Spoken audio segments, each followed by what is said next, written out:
one and all, and welcome to another episode of Baggers Chat. My name is Mitch Pattinson, and as always, we're joined by Ethan Duffy, and today we are previewing Sydney v Carlton at the SCG Round 10.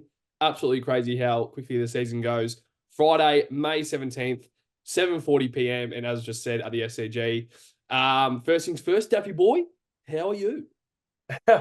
I'm good, mate. Good intro there, mate. No, I'm feeling good. It's Sydney at the SCG always it just goes a bit when we play them there. I know we've had a few probably our last one was 2019 there, where the Levi Casbolt reverse swing Oh my God. goal. That was a funny day when we was kind of hopping aboard the Teague train, which ultimately crashed. But yeah, Sydney SCG just something about it. I don't know. It's just the ground is always wet. I always feel like those games, the SCG at night, are always a bit dewy and a bit slippery. But we had a big win on the weekend with the Demons in the wet, and I thought we were pretty clean in the wet Mm. on the weekend, very very well. And before I continue the episode, the bear on my right, that's not just like a normal cuddly bear. That's just a graduation bear. So I don't sleep with that at night. By the way, so don't don't have a go at me in the comments for it. But yeah, I'm looking forward to the game of the weekend. I did actually want to clear that up. I saw that last week, and I was like, I'm not sure if that's his graduation present, or maybe that's just a cuddly bear that he sleeps with every night, Duffy boy. Um, but, no, so we do have a lot to cover tonight, today for the episode. So we'll try and release this tonight at 6 p.m. On Yep. Tuesday the 14th of May. But we do have a lot to get through tonight, so we're going to swing straight into it, Duffy boy. And the first thing that we're going to touch on is the injury list, and there's actually two players that we forgot. There's one player, of course, Adam Chera, who will be missing as well due to his hamstring injury. But also Mark Pitnet has actually had finger surgery, so he is unavailable. While he is in massive doubt, he's not been completely ruled out, but he's in massive doubt. And through our ins and outs, we kind of expect him and Chera to be out. So we will both have him and Chera as an out. So, and another player who might be returning this week to some sort of level is Jesse Motlop. So Yeah. last week, when I think the injury list was last updated on the 7th of May, and it's of course the 14th today. So I think the injury report comes out either tonight or it will be made official tomorrow. So Jesse Yeah. Motlop could return to some sort of football Yep. this week, which is good to see him back up and running and hopefully playing AFL this week, if not some sort of VFL heading over to the next few weeks. But Dave Boyd, we're going to swing straight into the ins and outs. So make sure to touch on those injuries as well with Pitto, Chera, who of course are vital injuries. And it's quite unfortunate to see Chera once again out with a hamstring injury, but also Jesse Yep. Motlop, who might return this week. What are your thoughts on all that?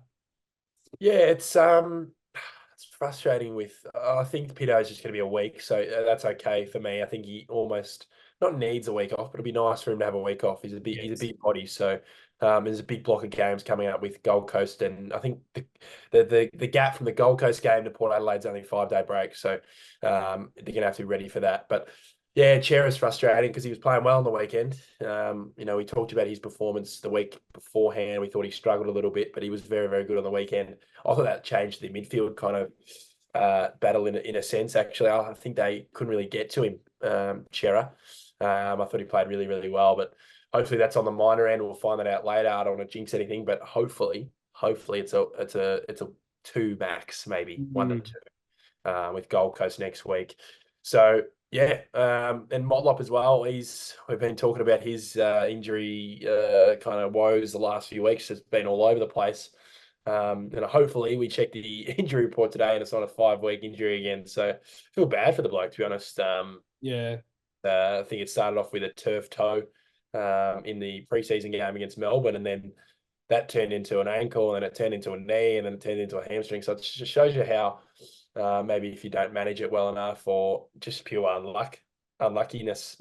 Sometimes with injuries, people go, you might not be prepared enough, but Mm. shit happens. Look at Marchbank. He's had 58 different types of injuries. He's had the neck down, to be honest, every single injury he can have. And he's recent, he's a recent victim of bloody COVID. So Yeah. it's sometimes just unlucky. I'm not sure Andrew Russell has anything to do with Marchbank catching COVID, but yeah, sometimes it is unlucky. It really is, isn't it? like especially with Motlop because he's such a young player and he's probably when you think about it, he's one of our players that you kind of think about straight away as a small forward within Yeah, our club, and you kind of think straight away probably Motlop and Oz are the two small forwards, and yeah, you kind of feel for Motlop because he's obviously a young player and he wants to be out there, and it's like yeah, Sam Walsh a couple of years ago, and yeah, like this year as well, periods of time, him being injured, you just want to like a young player like that, you just want to get out there and play.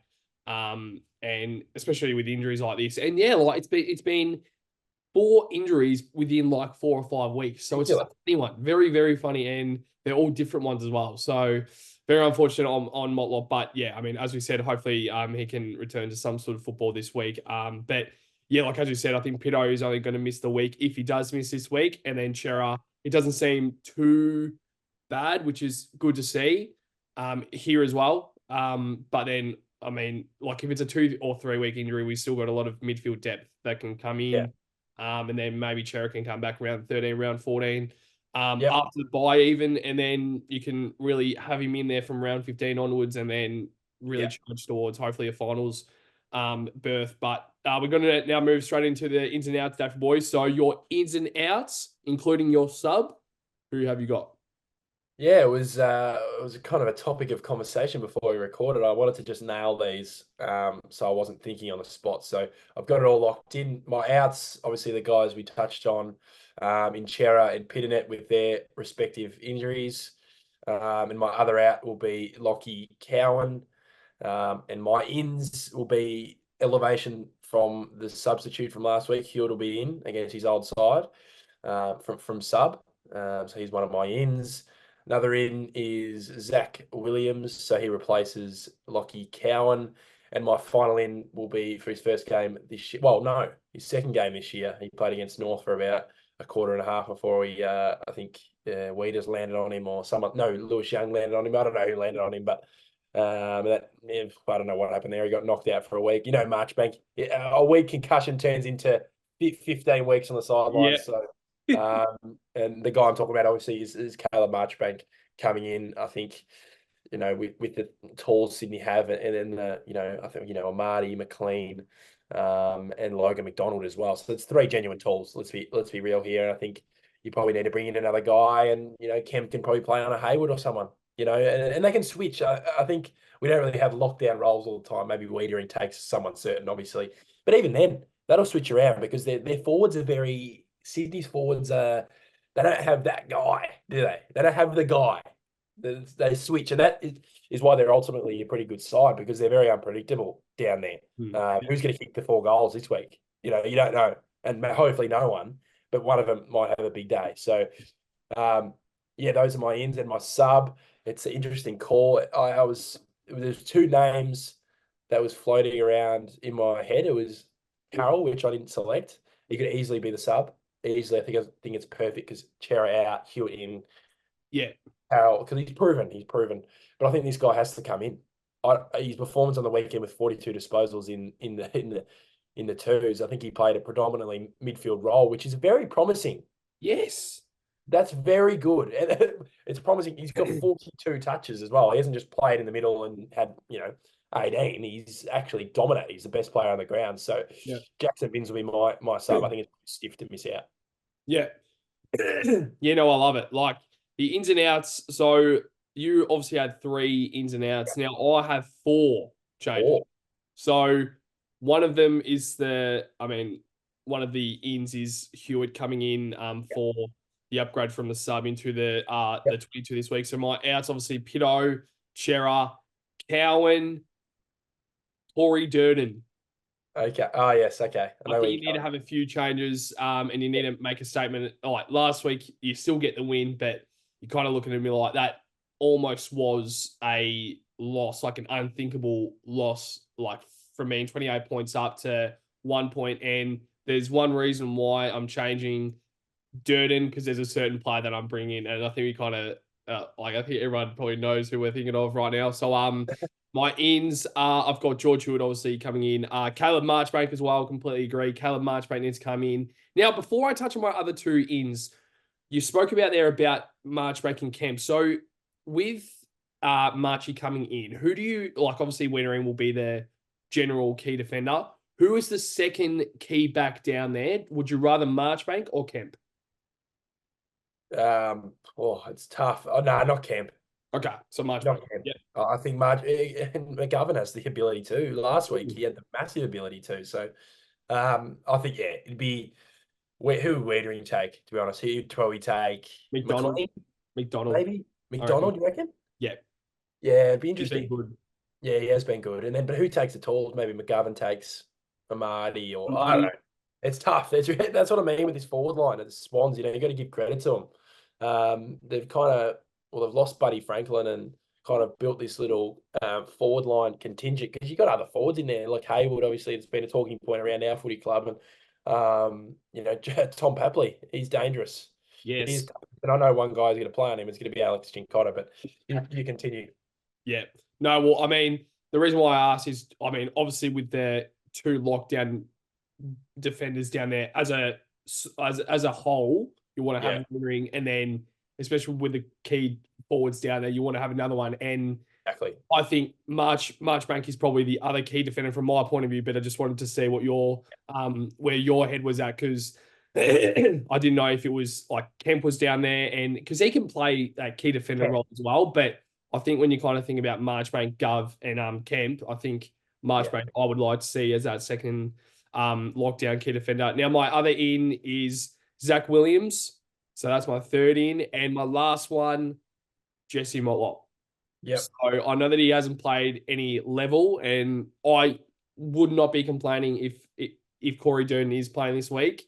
Yeah. I think if Jesse Motlop's free to play this week, maybe you do kind of process him through the VFL and then upgrade him in a few weeks' time, because he has been injured and he's had a lot of different injuries. So you kind of think about it, you're not too sure. But so obviously 4 outs, Pitto, Cow, and Durden, Chera out, Motlop, Williams, Hewitt, Marchbank in. And my sub, completely agree, Jackson Binns. As soon as I was writing this down, the first sub I wrote down was Jackson Binns. He come in. It doesn't matter if like he can play many roles as well. Like it's like he can just play mid, and it's great that he's playing on the ball in the twos, because that's another asset heading into the next few years. Jackson Binns getting 42 touches in the twos is great, and there's so many midfielders that we can name where it's like Carroll and there's Kennedy, who's really not getting that genuine midfield role that we probably would expect them to. But then you've got another guy like Jackson Binns in there as well. And Billy Wilson as well, who's been there a few years' time. I don't really know if... Sorry. Yeah, you are spot on, because I was about to pull out his name. He will play this year. Yep. He will play a game this year. I don't know when it'll be, but he'll play. He is clean. Plays halfback. He's a midfielder. He'll play. They want him as a midfielder, ultimately. He's a player. Good. He's a player. I watched a few little... There was a little highlight reel. I don't know. I just clicked on it on Twitter, and it was a Billy Wilson kind of highlight package from the weekend. And he's got something. Those players like... Yes. He's got something about him. And I love his name too, Billy. It's a good Billy. name. Yeah, Billy. Some cult hero status type. Exactly right. But then, like, I mean, you kind of think about it also with like an Ollie Hollands, who obviously was training over the off season to be that on-ball fielder, who's now kind of transitioned back to that Ollie Hollands position last year with the wing swinging into half forward. But once again, like if we lose midfielders, there's depth now. Finally, Elijah. I've been saying it for years. Finally, this year especially, there is depth, and it's great. And even if there's injuries, like crucial injuries, like Adam Chera, one of our best midfielders, one of the best midfielders in the comp, you can bring in like a George Hewitt, who was buddy sub last week. So like that's great. And then you've got also a sub like Jackson Binns. But also if it's Carroll, I'm not complaining. So let's now move on to the opposition watch staff board. Now, to the viewers who don't know what this is, we touch on a backline, midfield, and forward player for the opposition side. And we kind of touch on how we think they're quite a threat. Now, we don't know what we're going to say. So each player we have written down and we don't know what we're going to say, but we're obviously going to touch on why they're a big threat for the Sydney Swans against us this week. So, Dave Boyd, let's start off with your backline opposition watch for the Sydney Swans. Who have you got? Yeah, it's an interesting one. I'm looking at their back six. I feel like every time we play him, Aaron Francis is always playing. Was he playing last week? Yep. I feel like he's always in. I feel like he's always in. There's always an injury to their defenders. I don't know why. It's like him or Melican are always playing. And they'll both play. I think Melican came off on the weekend, so that'll Yeah. be a bit of a God. watch. And Blakey as well hurt himself. So that's what I mean, man. They're a bit, I don't know. I don't want to call it, but I just feel like they're just a bit, bruised up and, a bit of when did they play on the weekend? I don't know, but they've got Freeman. I think they've got a shorter break as well next weekend. They might have a 5-day break. So it's going to be interesting to see how they select because they might, who knows? They might rest some players just because, not rest, but in a sense, just give them the week off, manage them. The guy I'm focusing on, I just touched on his name. He's an interesting character. If you looked at it, if you came from another country and watched the game and you looked at him and you go, no way, he's the best player in their defense, and it's Nick Blakey.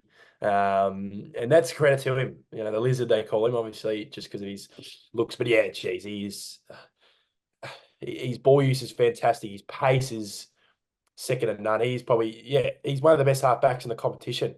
Yeah. With that speed, he's kind of got that Adam Sard speed where it's just that 0 to 100 real quick, and he turns nothing into something each and every week. And I think he suits the SCG ground massively as well. In Yes. terms of the length of the ground, where he's obviously it's still an AFL ground, but it's a little bit shorter, isn't it? So wider wings, a little bit shorter, so he gets more space to run, but he doesn't have to run so far. He's closer to the forward 50, so that's gonna be a watch for us because I think we always, we've just got to keep an eye on these guys, and I think we might have to get someone to pick him up at certain stages and work off him in a sense. So. I'm not sure who they'll be, a small or I don't know. It's hard. Well, Cottrell, maybe? Yeah. Cottrell, because Cottrell's playing the half forward role. So, yeah, I don't know, but it's going to be hard to nail him down. But yeah, he's probably right now. You look at their back six, definitely their best player in the current back six they've got. Yep. Really well said. I can completely agree with that. Now, like when you kind of think about Nick Blakey with the SCG, you kind of think about that with Tom Stewart with GMHBA. Like, it's very much the same. Where it's like it's a unique ground, and there's a certain player that always suits it really well. And you kind of think about Tom Stewart about the Cats home ground, and then you kind of think about with Nick Blakey with the SCG. And now my backline opposition watch, it's going to be Ollie Florence. Now this is a bit of a outlandish one, and the whole reason is because he's signed a long-term deal this year, and he's really starting to find that high level of consistency. And like last week, I think he got 28 touches, which I think by memory may be equal high with the Sydney Swans. I think Caleb Sarong had 34, but I think Isaac Heaney had 28. And Ollie Florent, like career high. I don't know if he was career high, but he definitely had game high with the Swans from a Swans point of view. And 28 touches off the halfback flank with you've got Jake Lloyd down there, Nick Blakey as well. If you touch on that, gets a lot of the footy. Then you got Ollie Florent there, who is really he's starting to be a bit of a quiet achiever, and he's really starting to find a really solid level. And I think ever since he moved, ever since he got drafted to the Swans, I think he's always been not a lock in the best 22, but he's always been a solid contributor every single game he plays, and it's good to see him starting to get some really good form. And since him signing that long-term deal, I think he kind of proves why he kind of deserves that. And then heading into the next few years, who knows, he might even start to become more of that leader in the backline because now starting to hit that peak where he's 25. Yeah, and he's starting to hit that peak of his career. Who knows? Maybe you just try and bite the bullet and try and give Ollie Florence some leadership. Don't know if that would be a vice captain or leadership group in general, but I think he's one of he reminds me of a James Rowbottom as well. Very quiet achiever where you've got a lot of leaders. You've got Luke Parker, you've got Dane Rampy, you've got a lot of leaders around there. You've now got Taylor Adams, who's transitioned from Collingwood to Sydney, who's another leader. But Ollie Florent is one of those guys that I think about from a Sydney point of view that I think is really starting to hit his peak right now, and he might be a scary player in the next few years, if not, if he already is. But Dave Boy, let's now move on to the midfield opposition watch for the Sydney Swans. There's a lot of options in there. There's a hell of a lot of options in there, which is obviously something that we have to look out for this week. Who have you got? And another name, Luke Parker, played in the twos on the weekend, so he could be in. And played well. Yeah. Torpedo from about 75 metres out. And the North Melbourne forgot you had to actually stop the ball on the line, so that went through. But um, there's one guy. There's one guy that can break open this game. Oh, Errol. Yes. It's going to be Errol Goulden. I had to let out the O, Errol. What a good song that is. Oh, Yeah, Errol Goulden. He's one of my favourite players in the competition. Just like the way he goes about it, he's a finisher, works hard. His running capacity is massive. Ball use, Jesus, it hurts you. It almost hurt us last year in the elimination final a few times outside 50. He just gave him a few too much, just a bit too much space, and he made us pay on a few occasions. And obviously, Akers touched that ball on the line a couple of times. I think it was Goulden twice, so he could have had about 2-3 goals. So yeah, he's one to watch. Like you said, they've got a lot of guys in that midfield that are, they just do to go about their thing, don't they? They go about their thing. And it's interesting because you look at the Swans and they let go George Hewitt and they just find new guys and they probably didn't need him. It's one of those things. It's almost a win-win for both teams. We get Hewitt, who was playing half back for the Swans, and then wanted to play more midfield minutes. He comes to Carlton. Swans get rid of Hewitt, and he just dominates against them every time. But yeah, Goulden's the one to watch.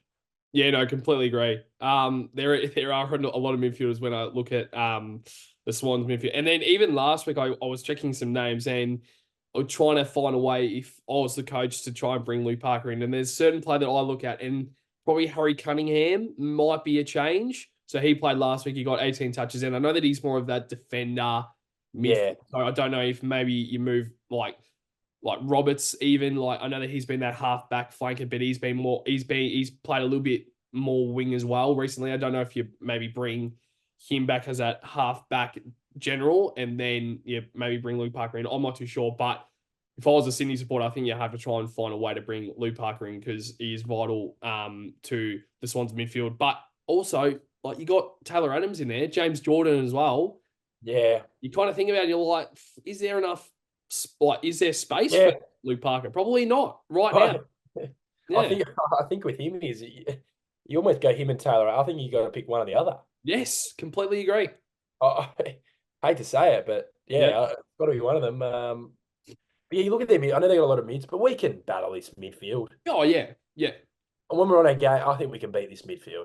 Yeah. Like I know Goulden's on the wing. That's going to be a big task for our wingers. And it's Heaney's in form, but Rowbottoms, and we can beat this midfield.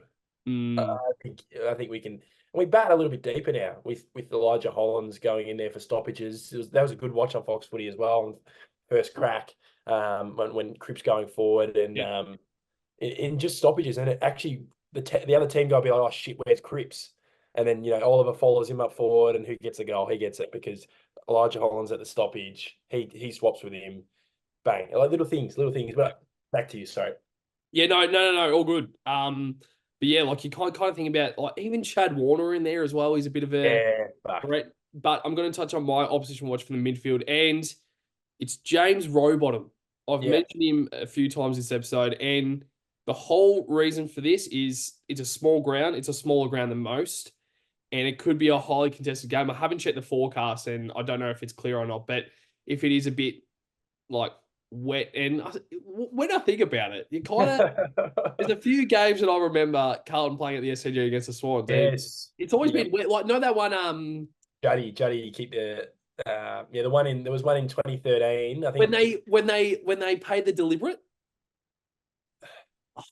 Maybe that wasn't Sydney. I think. No, that was. Oh, was it this? Did we get the deliberate? Yes. But I think that was against Essendon. Wasn't that Cade Simpson getting the... I'm sure it was Sydney. I think it was like Everett. I don't know why, but Andreas Everett comes to my mind. That he gets it deliberate. And then the Swans is like, what? Like, I think it was like Heath Grundy. Like, Jesus. I don't know why I remember that. That's amazing. I was like, straight, it's like if you kind of think about like a throwback Thursday sort of moment, you're like, I'm going to think back to that deliberate on the line. And I think it was like Andrew Walker or the Andrew Walker you're talking, it was the Judd game where he had like a 35 in the wet and it He was played well. fucking Yeah. down. Yeah. And Walker kicked that snap to kick the sealer. Remember that one? It was like pissing Yes. down Yeah. rain. Yeah. Yeah. Yeah. Gutty was picking up ball, and Simon White kicked a bloody goal. I just in the last quarter, I just remember that game. And the Swans are wearing that stripy jumper. That Yes. stripy Yes. jumper. It was that Yeah, game. It was that that's the game. one. And make sure you put that on your throwback Thursday because that was a Yeah. ripper. Oh boy, I'll be like, yeah.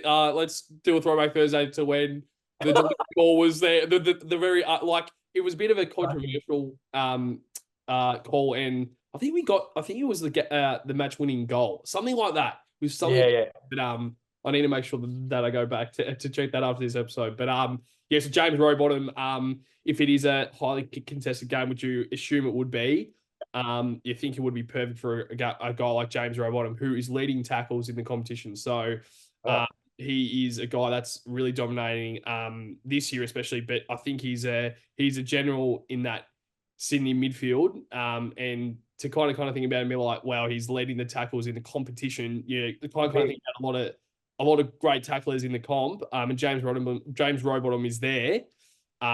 It's something that you probably have to try and think about, especially playing at the SCG. But David Boyle, let's now move on to our forward line opposition watch. We've touched on many of their forwards so far in this episode. There's a lot of threats down there. Who have you got? Yeah, like I said, they're very unpredictable, which is I think it's a positive for them at the moment. I think it's given me a bit of a not the same as Collingwood as last year. Well, they were a bit unpredictable, Collingwood. They still are. Yep. Who's going to kick their goals? I think their leading goal kickers on the weekend were Finn McRae and Reef McGuinness. Like I don't think that's going to win you a premiership, but it's unpredictable. In a sense, I think it's an issue for them too at the moment with the injuries they've got. But with Sydney, like, do you know who's going to kick the bag? I don't know. It could be Logan McDonald. It could be bloody Errol Goulden, for Christ's sake. It could be Nick Blakey. Yep. Kick a couple goals. Like, really? Like, it's, we can laugh about a defender kicking a couple goals, but they find ways, these guys. A lot of their players find ways to get forward and impact forward. It's a tough thing to do as a defender or a player playing behind the ball. It's a skill. It is a skill. The guy I'm looking for, he should be playing in navy blue, and it's Tom Plapley. Yeah, he's a player you'd love when he's on your team. Yeah. But you hate him when he's on the other team. He's one of those. He gets under the skin. He over celebrates certain goals, but gee, he gets him up and about. He's kind of a little bit of a barometer down there up forward for them, and I think he's an absolute talent. I don't think he's just a finisher. I think he can go into the middle. He gets his 20 touches. He's exactly what we fucking need. But anyway, that ship sailed. But yeah, he's dangerous, and I think you go Chincotta. I think you go Chincotta. He did the job on Cozzy. He did the job on Bobby Hill. Yep. Do the job on Papley. Do the job on Papley and just limit his impact. He might get a couple goals, right? He might get a couple goals, but I think it's just more about his impact in the chains, in the scoring chains. How he's going to impact kicking to his forwards in Logan McDonald, setting him up. So, yeah, and Chincotta's done the job, and he'll keep his position for a long, long time if he continues to do these jobs. Yep, no, completely agree. Well said. Now I'm just going to ask you a question before we touch on my opposition watch, and I love Tom Papley as your opposition watch, but mine's a little bit different. Yep. James Jordan. Now, the past probably 5 or 6 week bracket, he's been a tagger. So, so Sydney have used James Jordan as a tag, like as a tag role, like you kind of think about the modern day taggers like a Finn McGuinness, probably all that really comes to my mind. I know that there's a few out there, but you don't really see it often in this game of AFL football, a genuine tagger. James Jordan, if he does tag, who do you think he might go to? Yeah, he did a very good job on the weekend against Brayshaw. I think he had more touches than him. He had 22. Yep. Jordan at one point, it might have been the third quarter, I just switched it over and I was like, gee, and I heard he's tagging. He had 22 and Brayshaw had 15. So I think the good thing about Jordan is I think he's different to a Finn McGuinness in a sense that he probably works off a little bit better and gets the ball himself a little bit more. Back in the day, he had Ryan Crowleys and guys like that who sacrificed their whole 4 quarters of footy just to stop whoever they're stopping. But yeah, it's tough to pick in our midfield. I think it's got to be either Cripps or I don't think he goes with Cripps, but I don't know if he goes with Walsh. So Yeah, maybe they don't. I think James Jordan's a good enough footballer to just go at his own. He keeps tabs. Obviously, maybe not might not be the full tag. Might not be a full. Stop them, stop them. It could be. I don't know, but I just think it might be a. Keep tabs on him like Hewitt does in certain games with Yes. midfield. Keep tabs on him. Stay close. Don't let him. Focus on defense first, but also make him work. Yeah. Make Jordan work. So it'll be interesting to see, in terms of our midfield, because you're going to go Hewitt, Kennedy, Cripps, Walsh. They're very, heavy type of players, big bodies. I think it's going to suit the SCG. So I don't know if James Jordan, he is a good player, but be hard to go with Cripps or Walsh. I don't think he's going to be tagging Kennedy or Hewitt. So yeah. Like is there even a forward down there from our point of view? I mean, I know that he's been playing more of that forward that can tag a half back, but he can play pretty much anywhere as a tag player. Is there anyone else in the back line or forward that you can really think of? I can't. I don't know. I don't really know. Yeah, Exactly. Yeah. it just seems to be he's going to their best mid. Yep. Or one of the, I guess Sarong, they weren't really tagging Sarong, so he got his 34, but clearly they had a plan going into the game that maybe Brayshaw was more impactful. Sometimes people go, why are they not tagging Cripps? Why are they tagging, whoever? But they've always got a plan in place. There's always a reason for it. So, yeah, it'd probably be Cripps. I'm thinking now. I don't think you can go with Walsh. I think his running capacity is just ridiculous to tag him. So if he's going to tag, I think it has to be Cripps. He seems to be getting tagged a little bit more. I think who was on him last week for Melbourne a few times. I He think had it was Oliver a Sparrow. few times. I think it was But Sparrow. yeah, Sparrow's tagging a little bit. Yeah. So it'll be interesting to watch because Cripps has been good this season. Great this season. It's been under the radar, which has been phenomenal. Yes, which we love.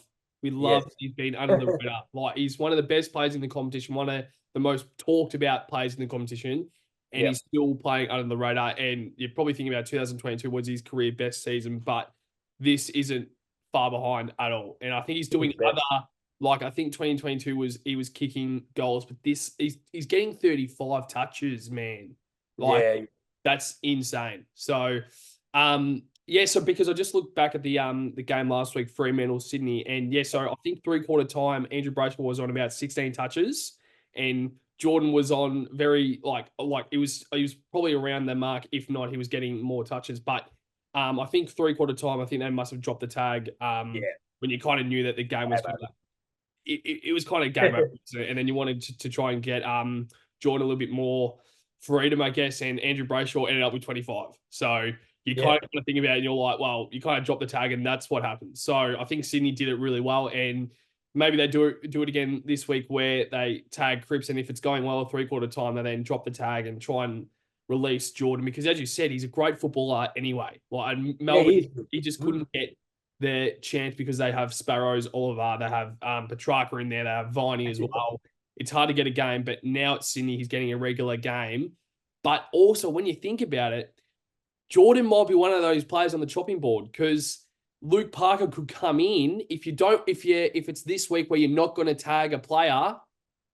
Does Jordan play? I don't know what Sydney are thinking. I still think he's 100%. He's in their best 22. I think he's a great player, and I think I kind of not overrate him, but I rate him very highly. I think he's actually a really good player, and when he was kind of speaking, like when there was a bit of news about him leaving Melbourne, I'm like, oh, I wouldn't mind him at Carlton. But when it kind of went over to Sydney, it was quite obvious as to why, and it was just to get a little bit more opportunity. But Luke Parker even coming in for James Jordan, what were your thoughts on that? I don't know. I'm with Taylor Adams and Luke Parker. I agree. I think we feast on that midfield. Yep. Personally, later on, this is a little bit of a preview of the predictions. I think we're going to win the game. I'm not trying to be saying Swans are phenomenal. We're going to have to be on our A game. That's what I'm saying. We'll be on our A game. If we're below that, we're not going to win the game. But I think, there's something about it. They just seem a little bit, I don't know. Because that game on the weekend against Freo, that game should have been much closer. Freo could actually kick straight. They were 1 goal even at one point, and they had more inside 50s. So the way I look at it, it was an easy win in a sense, but it was bad goal kicking in the end. I think they had 15 entries. I heard Justin Longmuir say in the first quarter, Fremantle 15 for 1 goal 5. So that changes the game, doesn't it? I'm not saying the Swans didn't deserve it. They're more clinical, of course, but if we make the most of our chances on the weekend, I think we're a solid go. Well said. I'm gonna touch on my forward opposition watch. I just realized that I haven't even touched on it. So no more me rambling on, and I'm gonna try and stick to the run sheet that boy. So forward line opposition watch.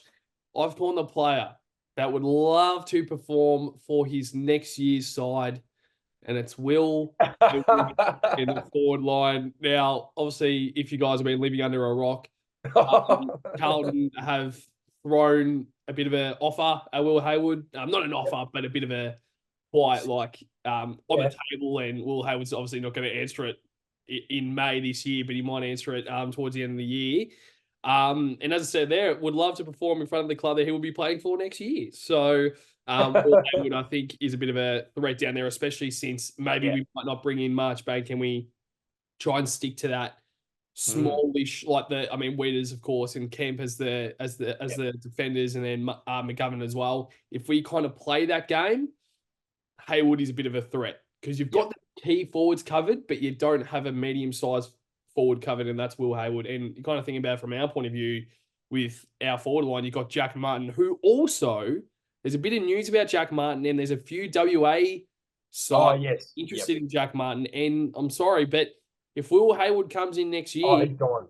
He is gone. He is gone. So it's a bit of an interesting chat. And you've probably got to say right now, Jack Martin has to play his best football for the next few weeks and towards the end of the year heading into finals. Because if he's not, he's on the chopping block. But also he loses money as well. Sorry, go on. I agree. I think if we get a half forward, whether it's Hayward or whoever, I think he's gone anyway. I think it doesn't matter how he plays. I think his body isn't holding up. He's 30 years old. Hayward's 25, plays every week, does his thing, gives you a B performance every week, B plus every week. He's consistent, and currently he's in the form of his life.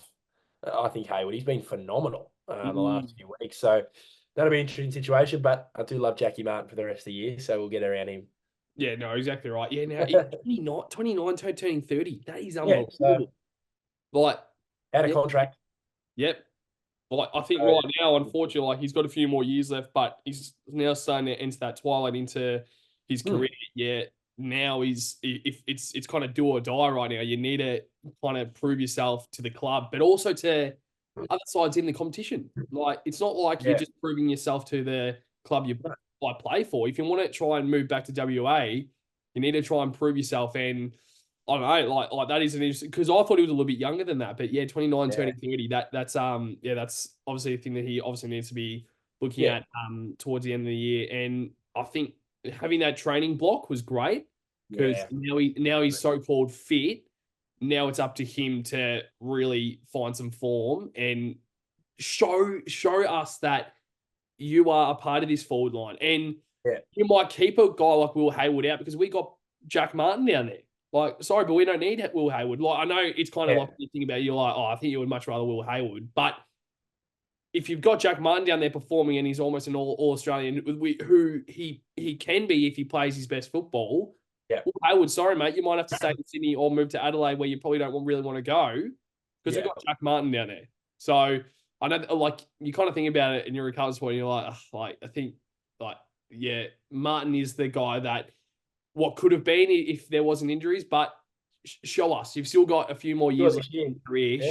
Show us you can actually perform at the highest level in front of the big crowds, in the big games as well. Yeah. So Def Boy, let's now move on to our highly anticipated match predictions, mate. So for the viewers that don't know what the match predictions are, we do bag of the game, which is pretty much we choose a player that we think is probably the most impacted player who is going to impact the game from our point of view, from a Carlton point of view. And then we're also going to point of difference, who is a player that we think obviously will be a point of difference come Friday night. And of course, the highly anticipated Daffy Boy, winner plus margin. So Daffy, we've got to throw it straight to you, mate. Who have you got for your match predictions? It's going to be a massive clash. Friday night under the lights, the SCG, massive for our season again. If we can get this, I think all the lids in Carlton and down Lygon Street will be off. If we win, fuck, we win this game, head into Gold Coast, You know, like you start to get and it. If we win this, it brings the 8 even closer together. So it's going to be massive for other teams if we can win as well. Yeah, bagger of the game. Mine was post game. Mine was Weeders. I thought his game was phenomenal on the weekend. I messaged you yesterday, and I think it's going to be one guy. It's going to be Jack Martin.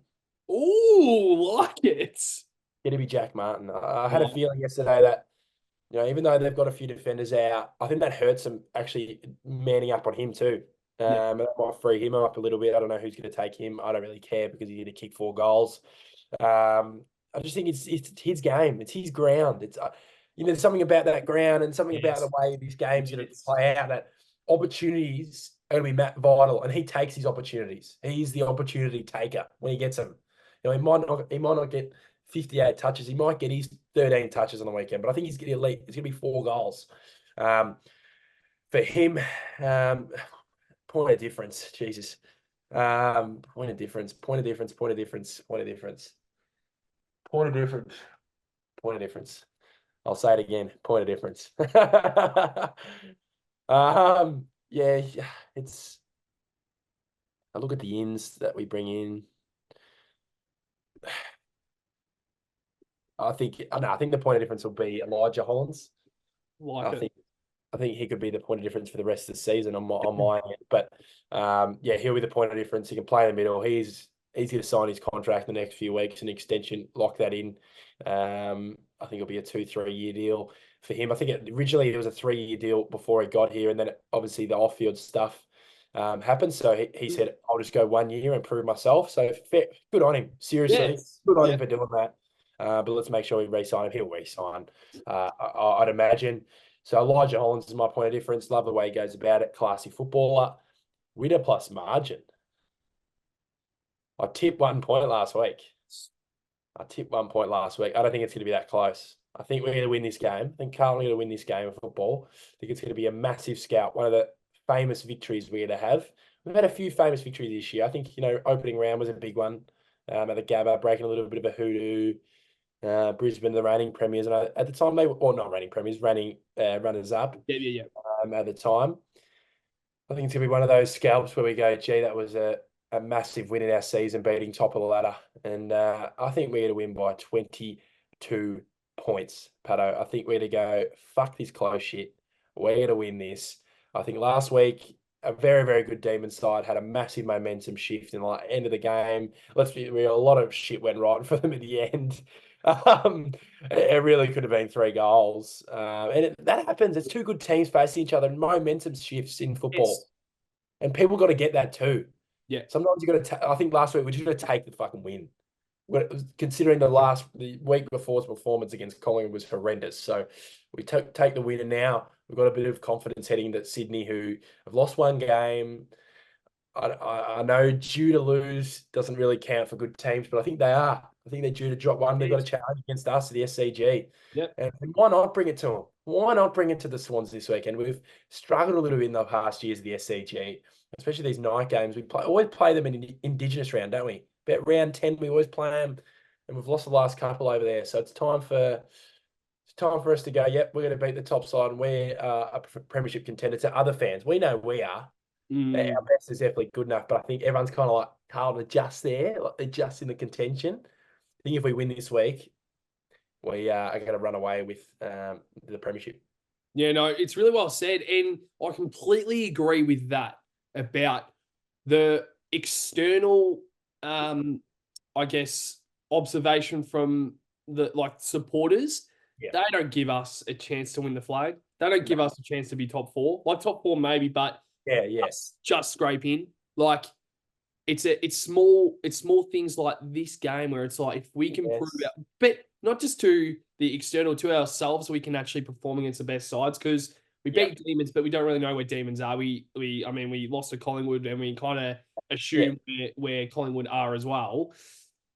there's just something you think about and you're like, God, like Sydney, who have kind of proven themselves this year to be a great side. Once again, we don't know where they will be at the end of the Yeah, year. who knows? Right now, they are first on the ladder. Yeah. This is a game where you kind of think about these games and you think about these opposition, like these oppositions at their home ground as well, at also a ground that we haven't performed well. It kind of reminds me of like the Adelaide Oval this year when we beat Fremantle at the Yep. Adelaide Oval at the gather round. Yep. I don't know. There's something about this week where like maybe we are due for a bit of a kick up the bum from last week where we probably realistically should have lost that game. I don't know if we have another kick up the bum this week. And then next week moving forward, we really start to gain some confidence. But I think we've already had our kick up the bum. Me personally. Yeah, I think too. I reckon we've already had our kick up the bum. We had our kick up the bum against Collingwood. We had the so-called kick up the bum against Geelong. And we had a kick up the bum against Adelaide. I like saying kick up the bum. I don't know why I like saying that word. But you kind of think about it, and Yeah. this game is the game where we haven't had a convincing win against a great side.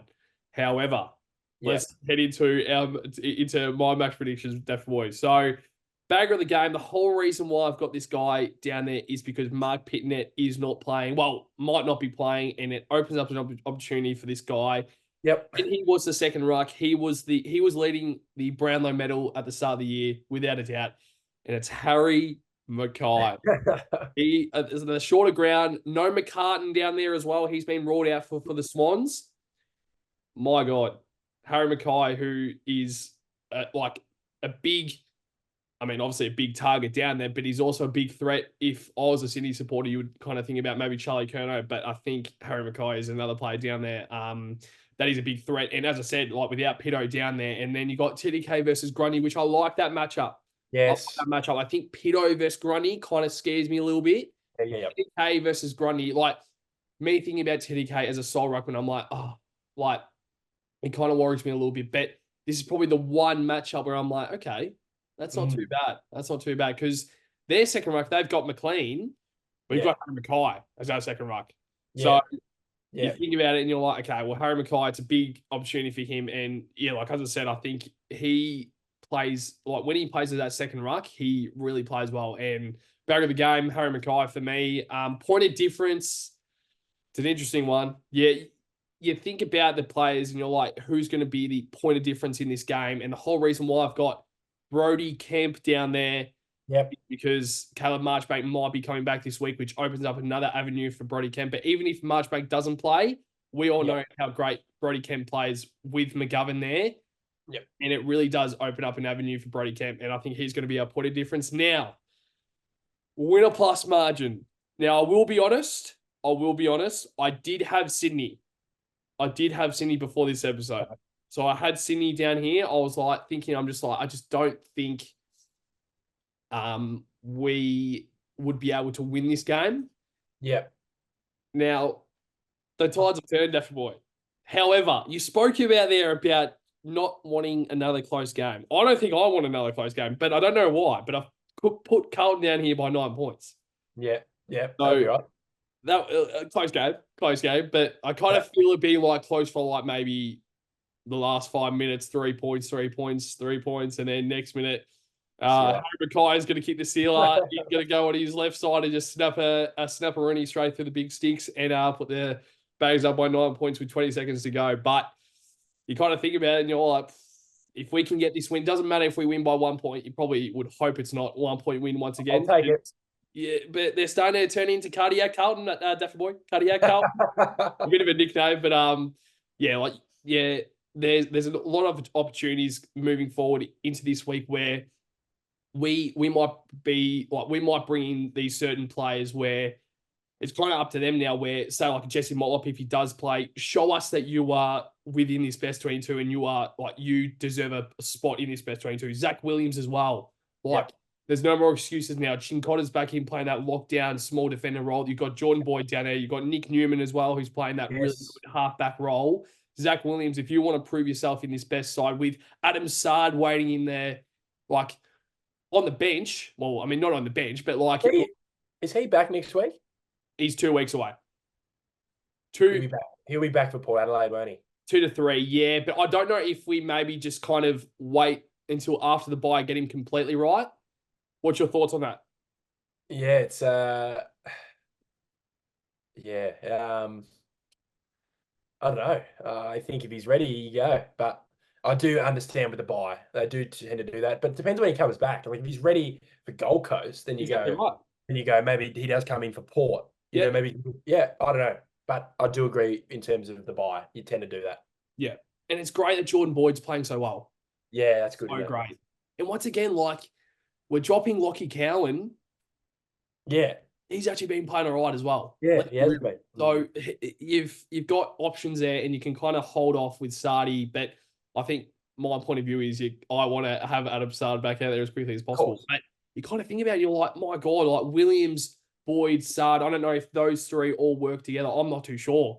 But right now, Chin Cotter plays. He has to play every single week until he plays a bad game. But even if he plays a bad game, he keeps the small forwards out of the game. So it doesn't matter if it doesn't matter if he doesn't touch the ball.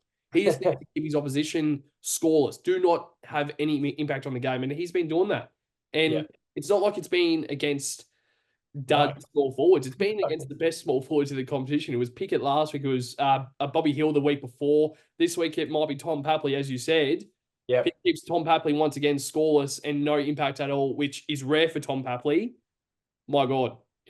Like you kind of think about it, and you're like, but also he's performed in the biggest games. Like you brought him in against Collingwood, against the Norm Smith medalist, and he kept him no impact whatsoever. Same thing last week, Cozzy Pickett. And yeah, like if he does it again against a top side in the competition, in one of the best small forwards in the competition as well, Tom Papley, you've got to give credit where it's due. And Alex Chincotta, whatever it is, it still hasn't been cleared up on a chin. But have you actually heard him say his name? No. I haven't either. He needs to come out. I reckon we might even invite him onto the show in the next few years, Daft Boy. If it hasn't been cleared up, Chincotta, you need to come out onto the show and say, is it Alex Sincotta or Chincotta? Because I know Sincottas, I know Chincottas. I don't even fucking know at this point, Daft Boy. But before we wrap up the episode, Daft Boy, is there anything else you would like to touch on? Yeah, massive game. As we touched on, massive game for the season. What are we now? 6-3. Fuck, if we can get this 7-3, we're massive heading to Gold Coast. And then Port Adelaide, then the bye. So it'd be nice heading 7-3 with 2 more games heading into the bye. It'd be nice, but it's a challenge. The Swans are a great outfit. They've been a good outfit, well-coached outfit for a long time. So credit to them. But we beat them in the elimination final with a very similar team. So I know they had Hickey instead of Grundy, but yeah, I don't know. I just feel like they're gettable. Yeah. Great team, but they're gettable. And I think we're good enough.